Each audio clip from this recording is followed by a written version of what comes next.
Perfecto. Bueno, pues el título del seminario de hoy pues, es Complejidad química en el medio interestelar.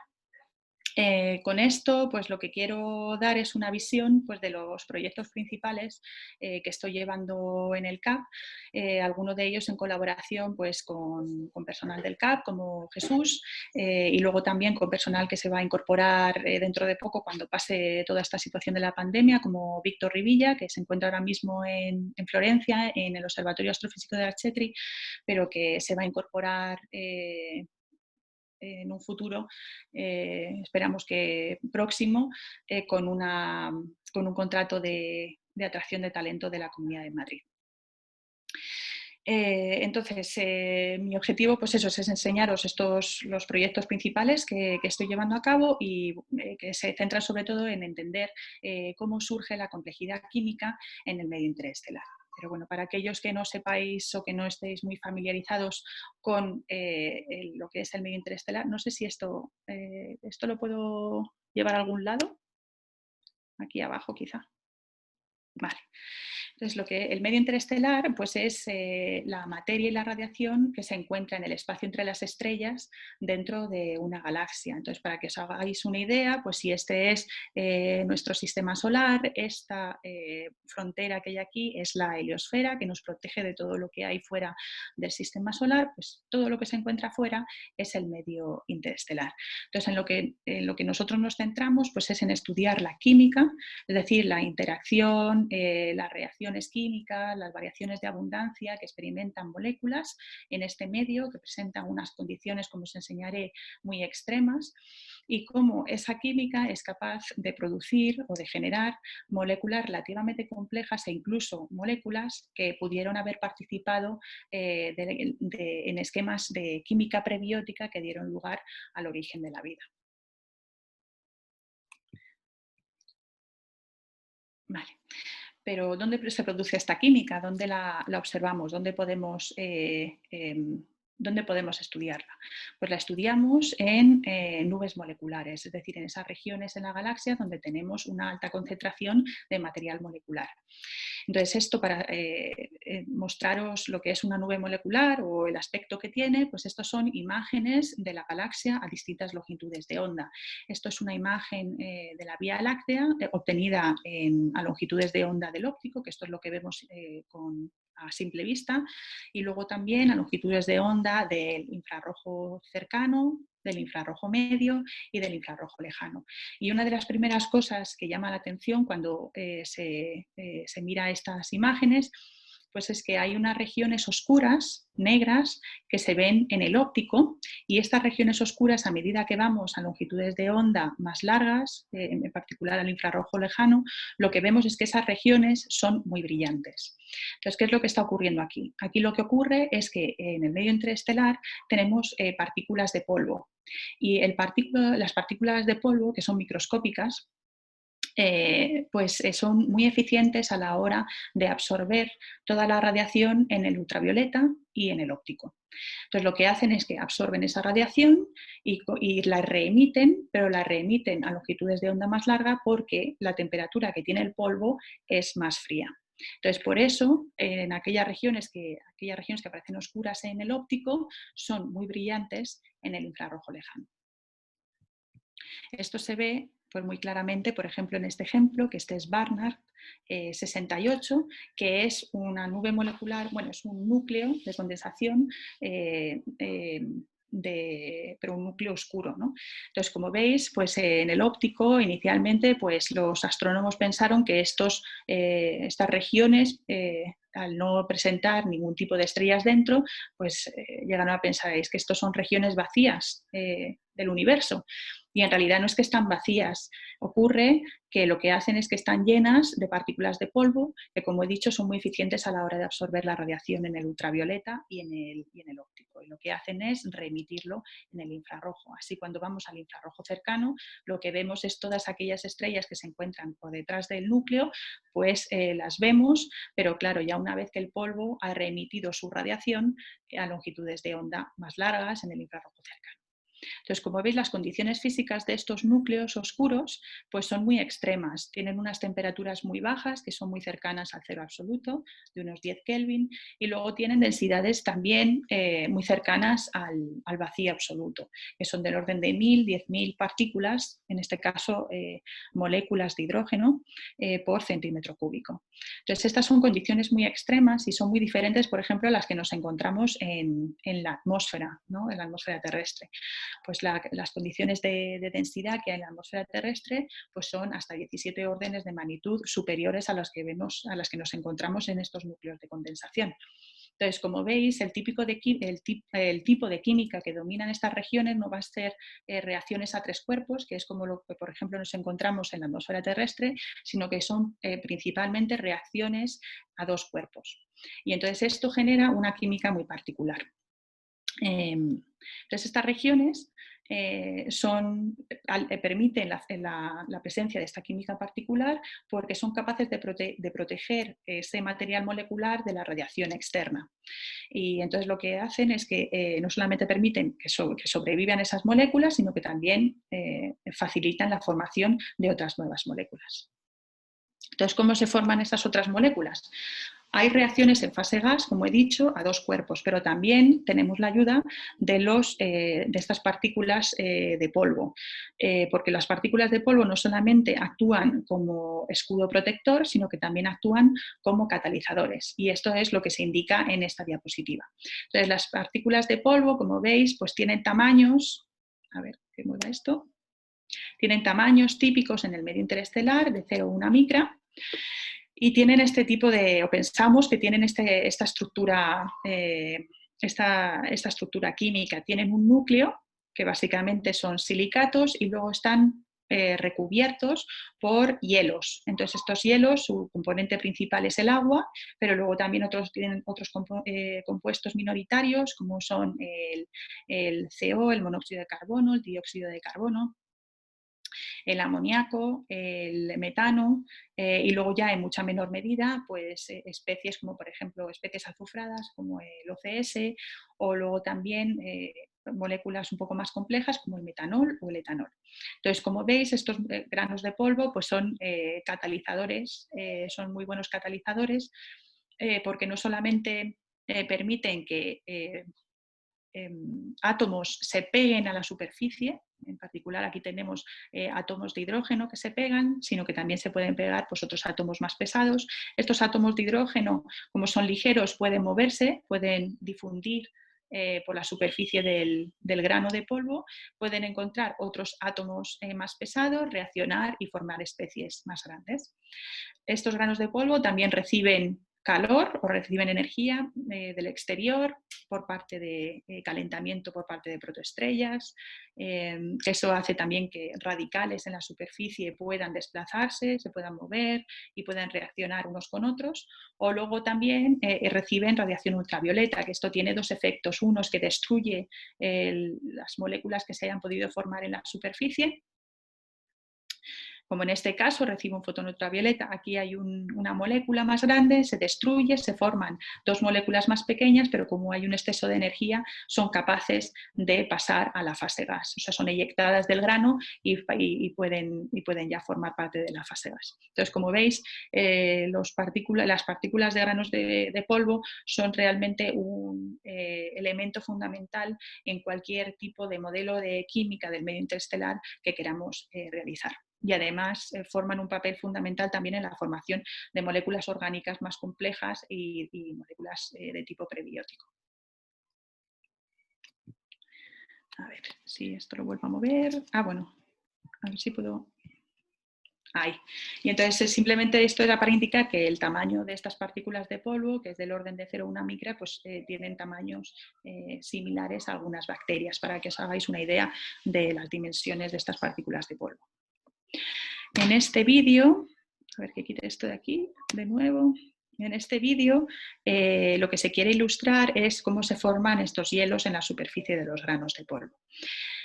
Entonces, esto es un vídeo hecho por la Universidad de Leiden. Aquí tenemos nuestra nube molecular, en el que ahora van a hacer un zoom in y nos van a mostrar un grano de polvo que tiene un tamaño de 0,1 micra. Y entonces aquí veis en la superficie que hay átomos que ya se han absorbido, se han pegado a la superficie, los rojos son oxígeno y los blancos pues son átomos de hidrógeno. El hidrógeno, como es más ligero, es más móvil, se puede mover más rápidamente por la superficie, encuentra otros átomos de oxígeno, reacciona, primero forma OH y luego cuando vuelve a encontrar otro átomo de hidrógeno pues forma agua. También se pueden formar moléculas de oxígeno molecular, agua pesada, etcétera. Entonces, esto si aceleramos todo este proceso, pues lo que vemos es que se termina formando pues, todo el manto de hielo del grano de polvo.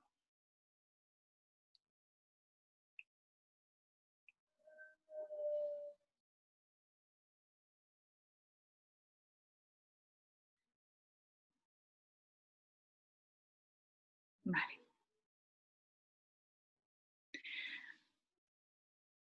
Muy bien. Entonces, ¿pero dónde se forman estos núcleos fríos que he mostrado antes? Y que además estos núcleos fríos son los que representan las condiciones iniciales de la formación de sistemas planetarios.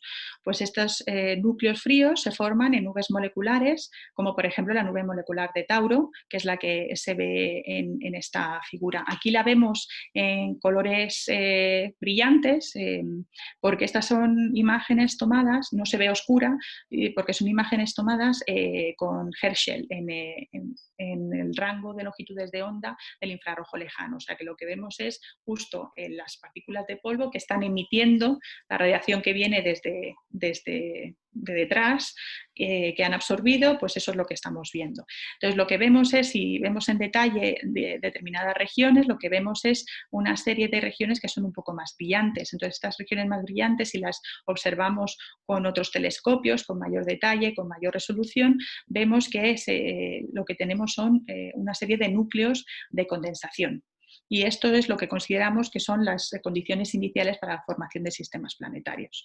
Estos núcleos de condensación es lo que llamamos estos núcleos de condensación densos y fríos, y entonces tienen la suficiente masa como para empezar a colapsar gravitacionalmente, tienen la suficiente masa como para poder caer sobre sí mismos, formando pues, una protoestrella en su interior. Esta protoestrella comienza a acretar material a través de un disco circunestelar y para poder mantener la estabilidad del sistema necesita perder el momento angular y es por ello que comienza a eyectar material por los polos. Perdona, aquí en el chat. Vale, esto no ha pasado nada. Muy bien. Entonces comienza a eyectar material por los polos, formando pues, chorros de alta velocidad y flujos moleculares. Esos flujos moleculares limpian la envoltura molecular y de polvo y entonces nos dejan ver el disco protoplanetario y luego en algunas ocasiones todavía vemos el chorro de alta velocidad. El disco, los granos de polvo empiezan a coagular, empiezan a formar núcleos cada vez más grandes, se forman rocas y objetos planetesimales y ya terminan formando pues, lo que son protoplanetas. Y ya finalmente, pues ya cuando se limpia todo ese disco del debris, pues lo que tenemos es un sistema planetario como el nuestro. Entonces, para que os hagáis una idea, pues aquí hay un vídeo en el que muestran este mismo proceso. Estamos en una nube molecular. Entonces aquí ahora van a hacer un zoom en una región en la que se está formando una protoestrella. Tenemos la protoestrella en el centro, este es el disco circunestelar, comienza a eyectar gas y material por los polos, limpia la envoltura y entonces nos deja ver ya el disco protoplanetario en el que se están formando objetos protoplanetas. Esos protoplanetas continúan acretando gas del disco y siguen limpiándolo. Como veis, pues forman este tipo de cavidades o de anillos, que eso es lo que también observamos con telescopios con alta resolución angular. Y finalmente, pues nos quedamos con un sistema planetario como el nuestro. Pero a nosotros lo que nos interesa pues, es llegar a enlazar pues, la química que vemos en el medio interestelar o la química que ocurre en todos esos procesos de la formación de un sistema planetario con la química prebiótica que pudo haber en los inicios de la Tierra y que dio lugar pues, al origen de la vida. Entonces, en particular hoy me voy a centrar en una fase en particular, que es esta primera fase, las condiciones iniciales, que son estos núcleos densos y fríos, y os voy a contar un poco pues, cuáles los últimos estudios que estamos haciendo para intentar determinar cuán compleja es la química en el medio interestelar en estos núcleos de condensación y si podemos llegar a determinar cuáles son los procesos químicos que dominan y que dan lugar a esta complejidad química. Pero bueno, antes de ir a esa parte, os quiero contar un poco qué es lo que consideramos cómo pensamos que se puede dar este enlace entre la química entre el medio interestelar y luego la química prebiótica.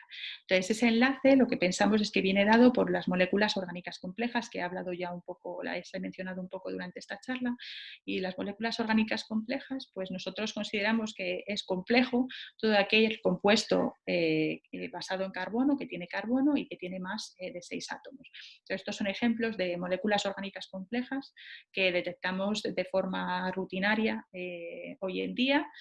Estas son moléculas que se encuentran en una gran variedad de ambientes en el medio interestelar. Tenemos tanto el formato de metilo, es relativamente abundante, se encuentra en muchos sitios, el glicolaldehído, que es una de las formas más sencillas de azúcares, el etanol, que es el alcohol etílico, y luego también el dimetiléter.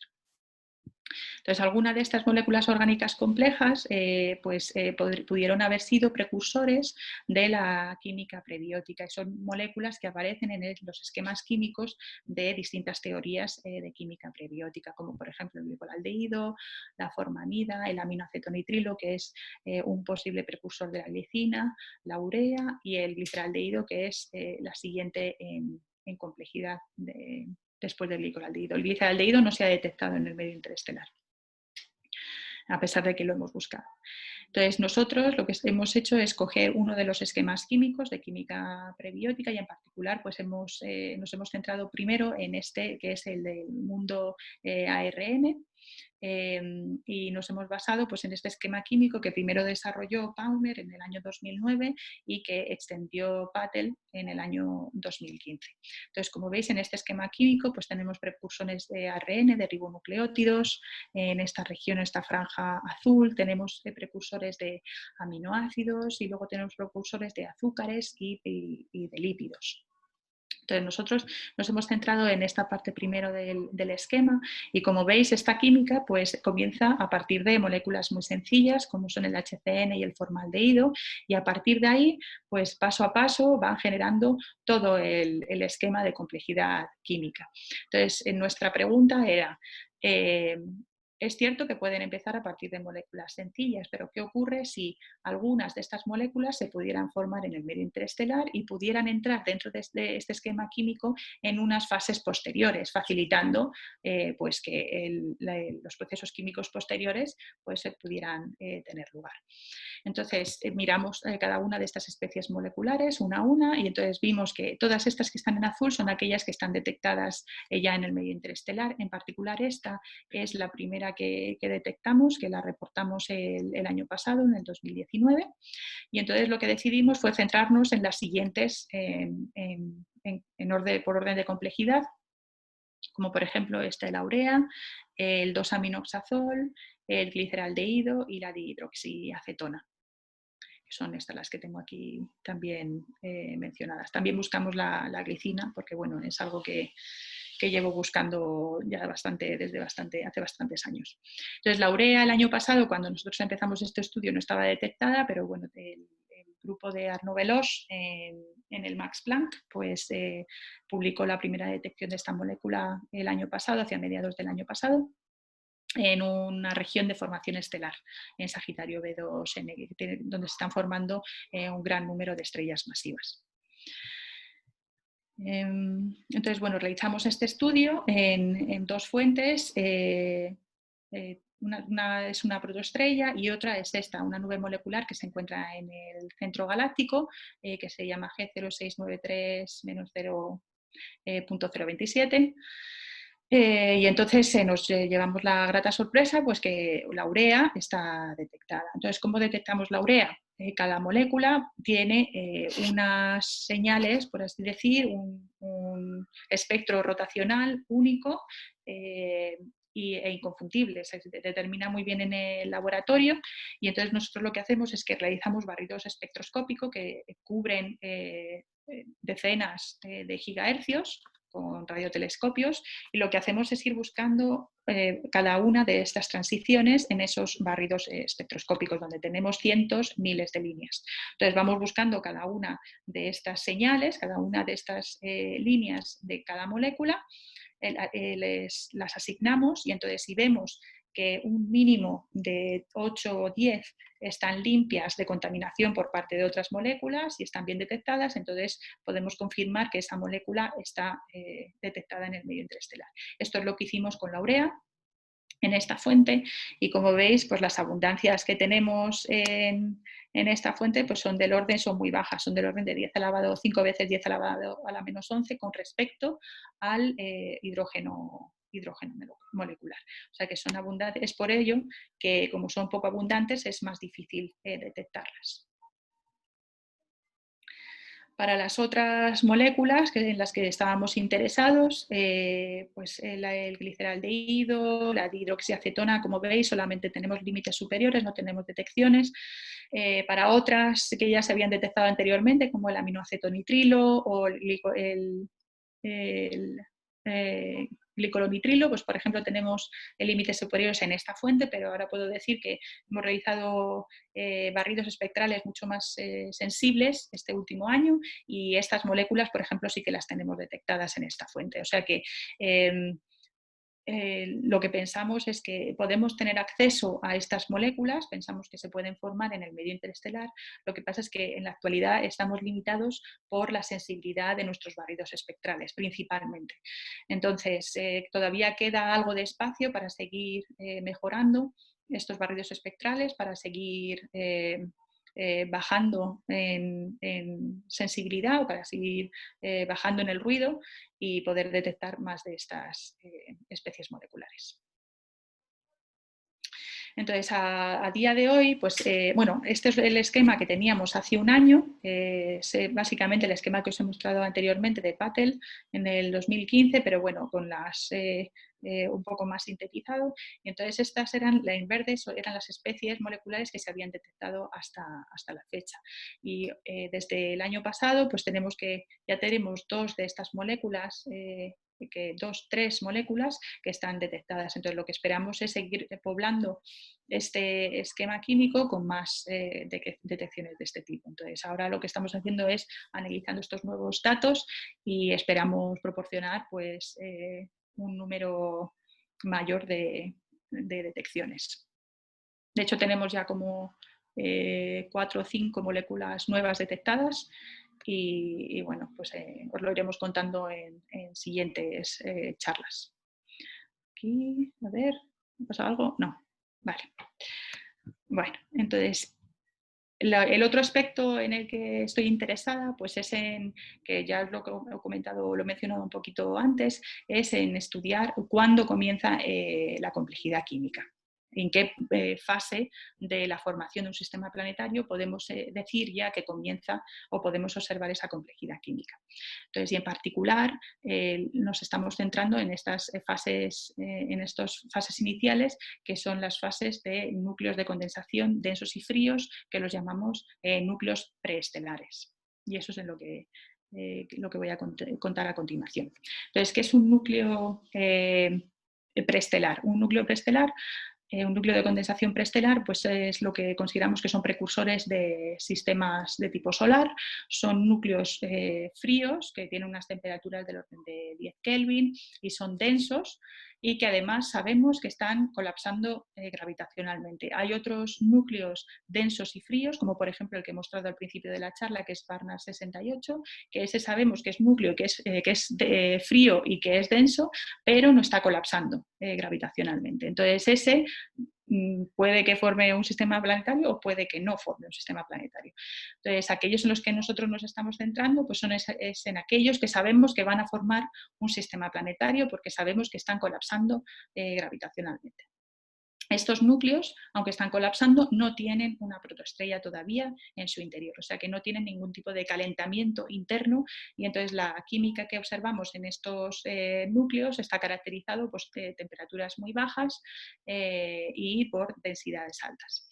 Entonces, aún así, a pesar de estas condiciones extremas de temperaturas muy bajas y densidades muy altas, lo sorprendente fue que ya Pacman en el 2012 pues, reportó la presencia de estas moléculas orgánicas complejas en fase gas. O sea, todo lo que detectamos nosotros por nuestros espectros es lo que vemos en la fase gas del medio interestelar. Entonces, esto indicaba que tiene que haber una serie de procesos, o bien en la fase gas, o bien en la superficie de los granos de polvo, o bien en ambos, que facilite la formación de estas moléculas orgánicas complejas. Entonces, nosotros nos preguntamos cuáles son esos mecanismos que dan lugar a esta complejidad química, incluso en estas condiciones iniciales, incluso bajo estas condiciones físicas tan extremas y tan difíciles para la formación de estas moléculas complejas.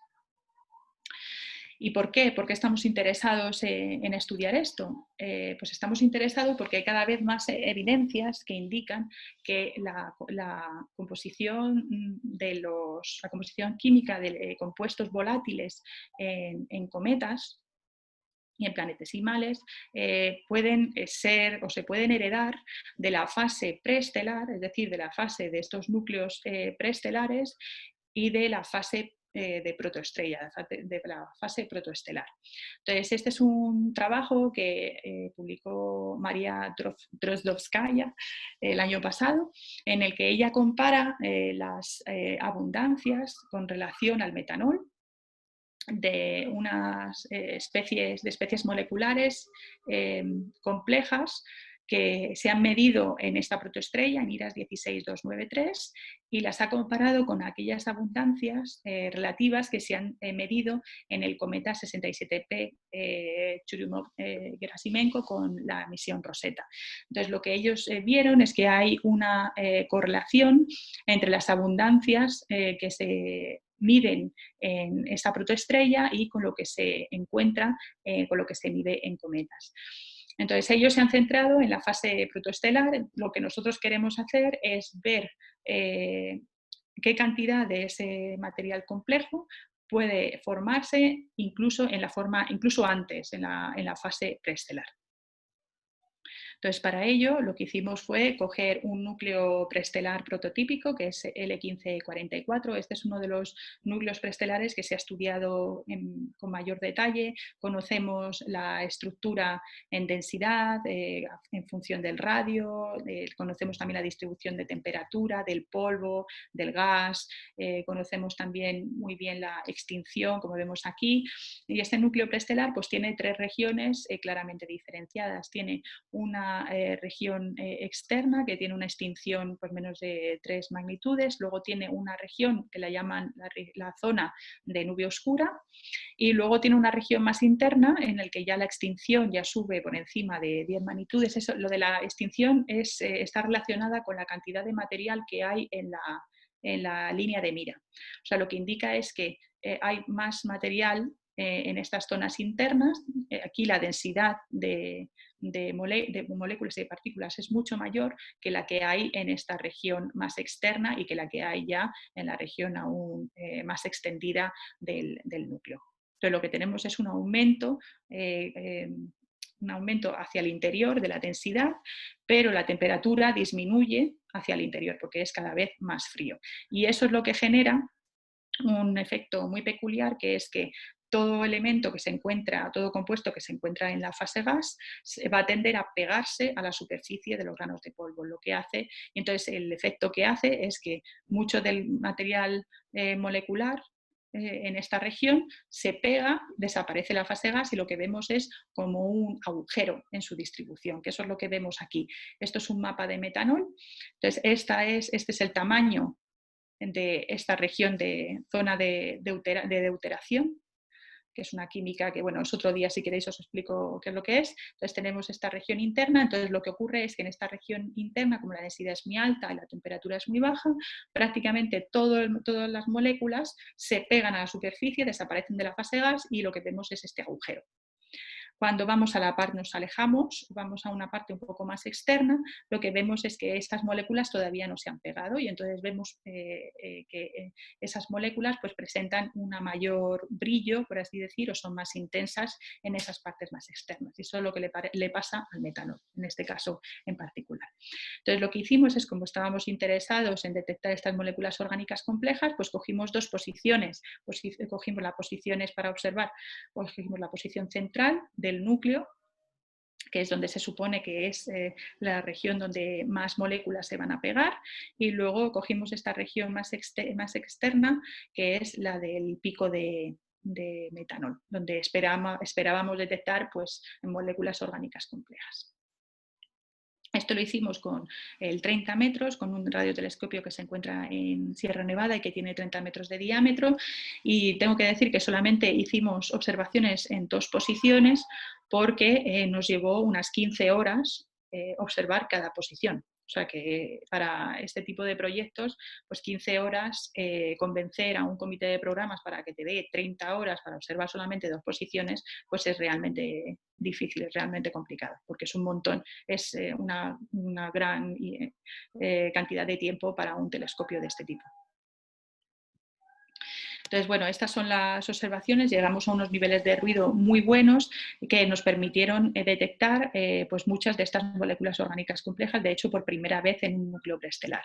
Entonces, en estas observaciones pues detectamos el formato de metilo, el dimetiléter, el acetaldehído, la ciclopropenona, este es el vinyl cyanide, el cianuro vinílico me parece que se llama, la propinal, me parece que es este. Entonces, como veis, pues detectamos muchas de estas moléculas orgánicas complejas. Lo curioso fue que al ver los espectros entre la posición del centro y la posición del pico de metanol, pues presentaban unos espectros muy diferentes, mientras que las moléculas oxigenadas eran más brillantes en la parte más externa, las moléculas nitrogenadas eran más brillantes en la parte interna. Entonces lo que hicimos fue intentar entender cuál era la razón para que las moléculas oxigenadas fueran más brillantes en esta parte externa. Entonces, estos son el cálculo de abundancias, entonces determinamos que especies moleculares como el metoxi o el acetaldehído, pues eso es hasta 6 o 10 veces más abundante en esta región más externa, que se encuentra a una distancia de unas 4.000 unidades astronómicas, y luego las otras moléculas orgánicas complejas, como el dimetiléter o el formato de metilo, pues es unas 2-3 veces más abundante que en el centro. Entonces, bueno, este es el modelo químico que realizamos para intentar explicar estas observaciones. Esto fue realizado por Anton Basjunin, que en aquel momento trabajaba en el Max Planck, for Extraterrestrial Physics, allí en Múnich. Entonces lo que hizo fue centrarse en aquellas moléculas, en las moléculas oxigenadas que detectamos con estas observaciones.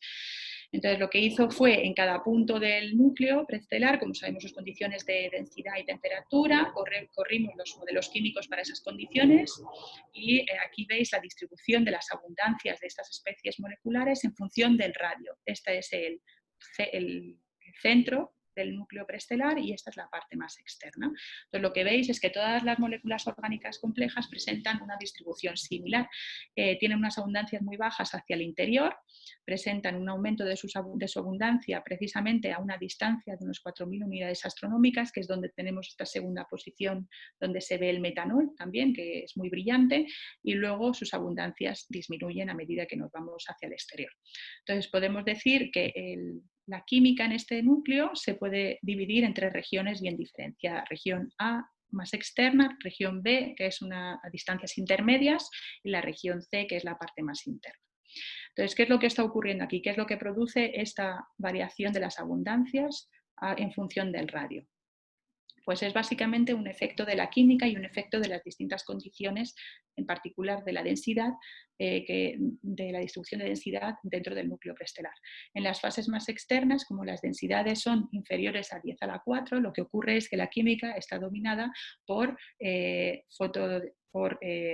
la fotodisociación de las moléculas por parte de fotones ultravioleta. El medio interestelar tiene un campo de radiación ultravioleta interestelar. Entonces, lo que ocurre es que en estas partes externas, como no hay suficiente material, no hay suficiente partículas de polvo o suficiente material molecular, pues no puede apantallar esa radiación ultravioleta de tal manera que una gran cantidad de esas moléculas se fotodisocian, se destruyen. Por eso vemos esta disminución en las abundancias de estas moléculas orgánicas complejas. A medida que pasamos a la región intermedia, lo que ocurre es que la densidad sube un poquito, y al subir un poquito consigue apantallar o consigue proteger el material molecular de la radiación ultravioleta externa. Además de proteger a este material molecular, ocurre otro efecto químico muy curioso, que es que el CO, el monóxido de carbono, se empieza a pegar a la superficie de los granos. Y eso es muy importante para la formación de estas moléculas orgánicas complejas, porque al pegarse a la superficie de los granos permite que reacciones químicas puedan ocurrir en esa superficie a partir de este monóxido de carbono, que es justo lo que necesitamos para la formación de estas moléculas orgánicas complejas. Y luego ya en la parte interna, a medida que vamos a partes más internas en el núcleo, lo que vemos es que las abundancias bajan porque prácticamente todo el material molecular termina pegado en la superficie de los granos debido a las densidades ya superiores a 10 a la 6 que nos encontramos en la parte más interna. O sea que con este modelo conseguimos explicar por qué la formación de estas moléculas orgánicas complejas ocurre principalmente en esta región intermedia en núcleos preestelares. Y si os dais cuenta de las escalas espaciales, estos 4.000 unidades astronómicas coincide pues con las distancias de la nube de Oort. Entonces, lo que creemos es que esta región intermedia es lo que consideramos o lo que la gente que trabaja en discos protoplanetarios le llaman la snow line, ¿no? La zona donde todo el material comienza a pegarse a la superficie, donde se forman los hielos, ¿no? Se forma la nieve o los hielos en la superficie de los granos de polvo, ¿no? Pues este sería el equivalente a esa snow line de discos protoplanetarios, pero en núcleos preestelares. Entonces, lo que creemos es que el mayor reservorio de este tipo de moléculas orgánicas complejas, oxigenadas, se da en esta región intermedia que coincide pues esto, con la región de la snow line para el monóxido de carbono. Pero lo que nos preguntamos a continuación es, ¿vemos este tipo de fenómenos en otros núcleos que no tengan protoestrella? En este caso, cogimos uno que se llama starless. ¿Qué diferencia hay entre starless y prestellar? Starless es también, como he dicho antes, un núcleo frío y denso, pero este no está colapsando gravitacionalmente. Este no hay evidencias de que vaya a formar un sistema solar. Pero bueno, como vemos, también es bastante denso, tiene densidades parecidas a L1544, las temperaturas también son bajas, entonces lo que decidimos fue hacer el mismo proceso para este núcleo. Usamos el mismo setup en frecuencia que el que habíamos usado para el L1544 para que no hubiera ningún tipo de sesgo. Y entonces estas son las observaciones. Entonces, como veis, pues la complejidad química, o aquí lo que veis, es que prácticamente no tenemos detecciones de casi nada. A pesar de haber estado 15 horas integrando en cada una de las posiciones, pues lo único que detectamos pues, son estas moléculas nitrogenadas. De las moléculas oxigenadas no vemos prácticamente nada, quizá un poco de propinal y ya está. O sea, lo que indica que la química que existe en el L1544 es definitivamente muy muy diferente a la que vemos en este otro núcleo preestelar, que pensamos que es un núcleo que se encuentra en unas fases más tempranas de evolución que el E1544, porque todavía no ha comenzado a colapsar gravitacionalmente.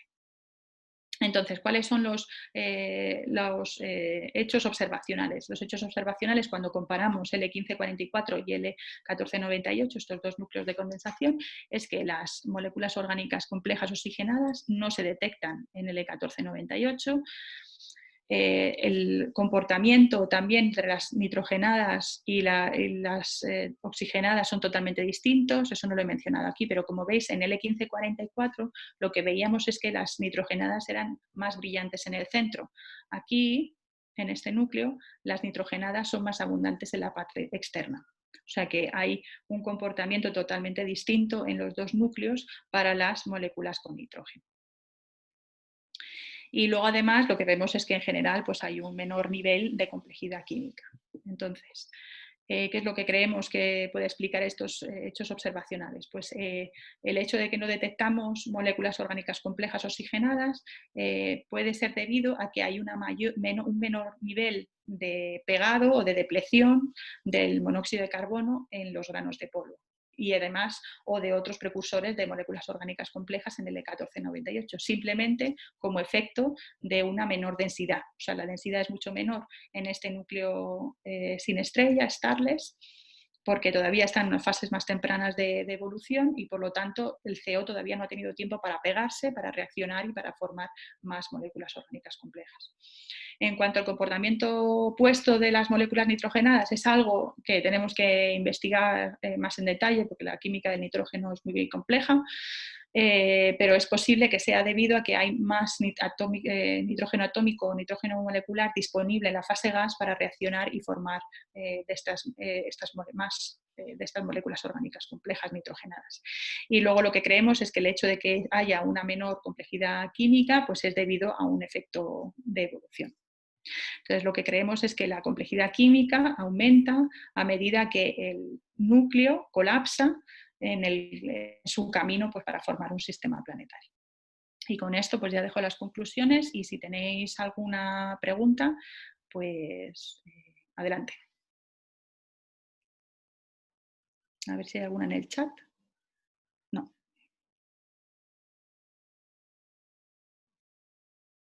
Para hacer alguna pregunta tenéis que conectar el micrófono. A ver cuánto he hecho. Bien. Hola, Izaskun, soy Miriam. Ah, hola Miriam, ¿qué tal? Bien, ¿y tú? Bien, bien, sobreviviendo. Una pregunta, ¿cómo es que la fotodisociación de las moléculas se sigue produciendo tan lejos de la estrella? Yo me esperaría, bueno, estoy hablando del sistema en el que sí que encontrasteis estratificación de las moléculas. Yo me esperaría...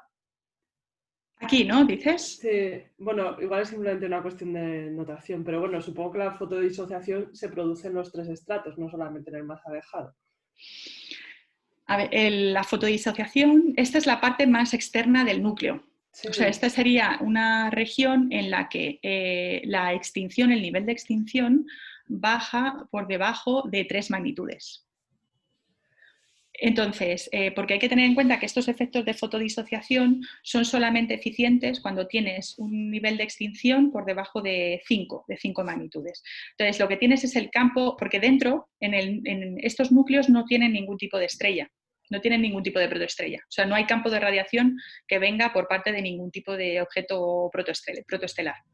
El único campo de radiación que tienes es el campo de radiación interestelar. El campo de radiación ultravioleta interestelar, o sea, que es el que tienes en el medio interestelar, básicamente. La fuente ultravioleta es externa, vale. Es externa, vale. Exacto, la fuente de ultravioleta es externa. Entonces, como las densidades son bajas, pues no hay suficiente material para pantallar, para proteger al material molecular y por eso se fotodisocia, por eso se destruye.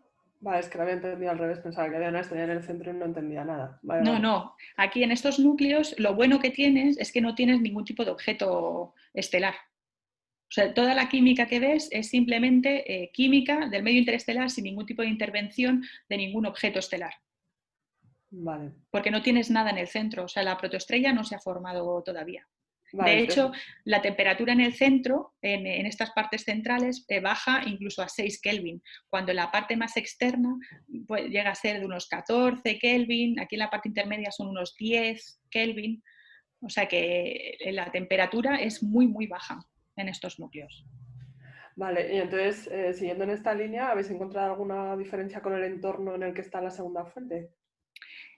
Una diferencia con la otra, L1498, ¿dices? Sí, con la segunda que fuisteis a observar. Es que no me recuerdo el nombre, lo siento. Sí, sí, con esta de aquí, ¿no? Esta de aquí. Sí, Sí, esta la diferencia que vemos es que las moléculas oxigenadas, por ejemplo, en la otra teníamos detección de estas moléculas del formato de metilo, el dimetiléter, el betoxi, esas se veían y además eran relativamente brillantes. Aquí no las detectamos. O sea que creemos, estamos a unos niveles de ruido muy parecidos a la otra, las distancias son también parecidas de los dos núcleos, o sea que no puede ser un efecto de distancia. Y entonces lo que creemos es que realmente se han formado menos moléculas oxigenadas en este núcleo por un efecto evolutivo, porque simplemente es un objeto mucho más joven, no ha tenido tiempo de colapsar, no ha tenido tiempo de aumentar su densidad y que el monóxido de carbono se pegue a la superficie de los granos formando moléculas orgánicas complejas. ¿y la edad cómo lo sabéis o es una de las cosas que postuláis? Es una de las cosas que postulamos. Eso no lo Vale, sabemos a ciencia cierta, pero lo que sí que queremos hacer es comparar, como hicimos con el E1544, comparar con modelos químicos, porque eso te da también una idea de las escalas de tiempo. vale. No, la otra, bueno, yo iba más por, a lo mejor tenéis estrellas que emitan ultravioleta cerca de esta y no del otro sistema. También puede haber un efecto ambiental. Eso es. Entonces, de hecho, mira, ya tengo aquí una diapositiva para que veáis en el E1544. A ver si esto es otra cosa. A ver si voy a la diapositiva. Esta.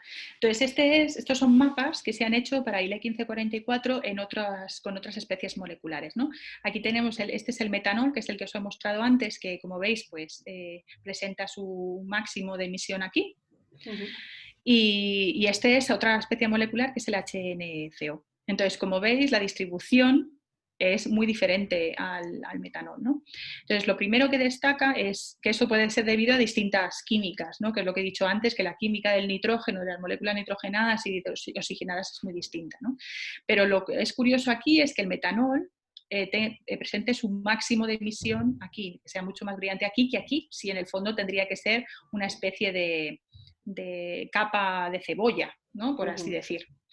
Entonces, lo que ocurre es que esta parte de aquí del núcleo tiene un cambio de densidad muy abrupto, cae la densidad de forma muy abrupta porque aquí tiene un clúster de estrellas. Entonces, lo que creemos es que aquí hay una incidencia del campo de radiación y por eso el metanol es más brillante hacia la región que está más protegida del núcleo. O sea que también hay efectos ambientales dentro de estos núcleos, que también habría que tener en cuenta. Sí. Vale, muchas gracias. De nada. A ver, no sé si hay alguna pregunta por aquí. No. Hola. Hola. Soy Jacobo Aguirre. Hola, Jacobo, ¿qué tal? Es que no sé utilizar el chat. Está bien. Yo tengo una pregunta también. Me ha gustado mucho tu charla. Gracias. Es que llevo toda esta cuarentena trabajando con un estudiante ¿Sí? en generar redes de diferente complejidad. Comenzamos con nodos sueltos y les permitimos normas muy básicas de unión y se van estructurando ellas solas. Que es algo curiosamente muy similar a lo que tú nos has comentado que ocurre en los granos de polvo, ¿no? Y que alguna vez hemos comentado. Entonces, nuestro resultado es que, y le estoy dando vueltas ahora, sobre todo tiene que ver con la abundancia. Claro, estoy viendo, a nosotros nos salen obviamente más abundantes las estructuras más simples, entendiendo por simplicidad no las más pequeñas, sino aquellas que tienen más simetrías. Es decir, es como si pudieras codificar menos información en ellas, ¿no? Son más simples. Y las más complejas, pues, son más difíciles de encontrar. Mi pregunta sería, ¿qué me puedes decir de la relación, que has hablado sobre eso, entre abundancia y complejidad de tus moléculas? ¿Y cómo medís la complejidad? No sé si es simplemente el tamaño o la cantidad de elementos distintos que hay o Para nosotros, complejidades lo definimos como tamaño de molécula, ¿no? Que es, por ahora, tal y como lo definimos nosotros los astroquímicos, es moléculas que tienen más de 6 átomos en su estructura. Pero sí es cierto que no se ha hecho un estudio sistemático sobre lo que tú comentas. O sea, que si por simetría, si las moléculas que te presenten un mayor nivel de simetría son más abundantes que aquellas que no lo presentan. Eso no lo he mirado, pero se podría mirar. Vale, es que nosotros trabajamos con tamaños fijos y comparamos, digamos, estructuras de tamaños fijos, ¿no? Por eso, claro, ese punto sería muy interesante.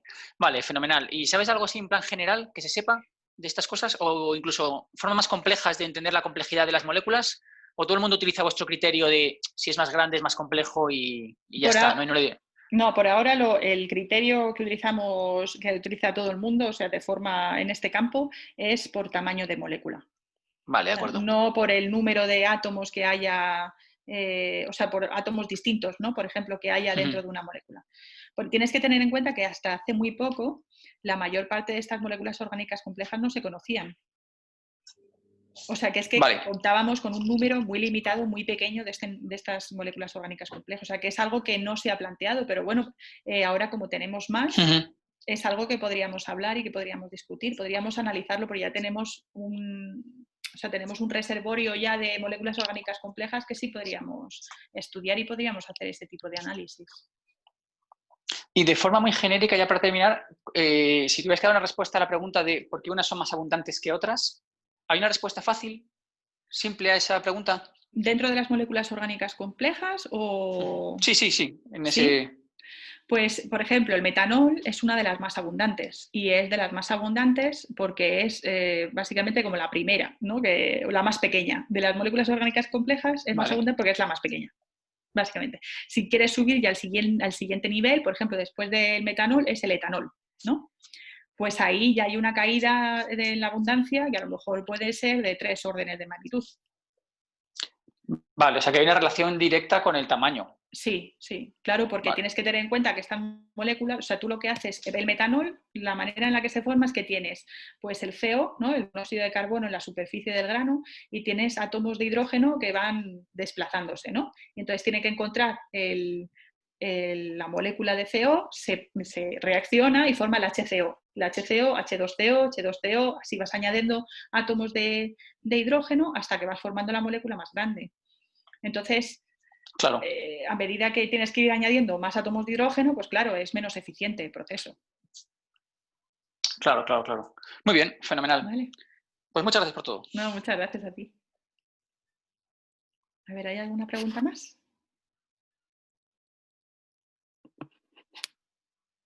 ¿No? Bueno, pues nada, si luego se os ocurre alguna otra pregunta, pues me podéis mandar un email o como queráis. Espero que os haya gustado el seminario y bueno, pues si no hay cambios así de última hora, si no hay ningún voluntario que se ofrezca para la semana que viene, pues nos vemos dentro de 2 semanas. El día 12, que nos hablará Víctor Rivilla y nos contará un poco más sobre complejidad química. ¿Vale? Entonces, a ver, creo que voy a quitar esto y ya está. Pues muchas gracias a vosotros y nos vemos en 2 semanas. Hasta luego. Adiós.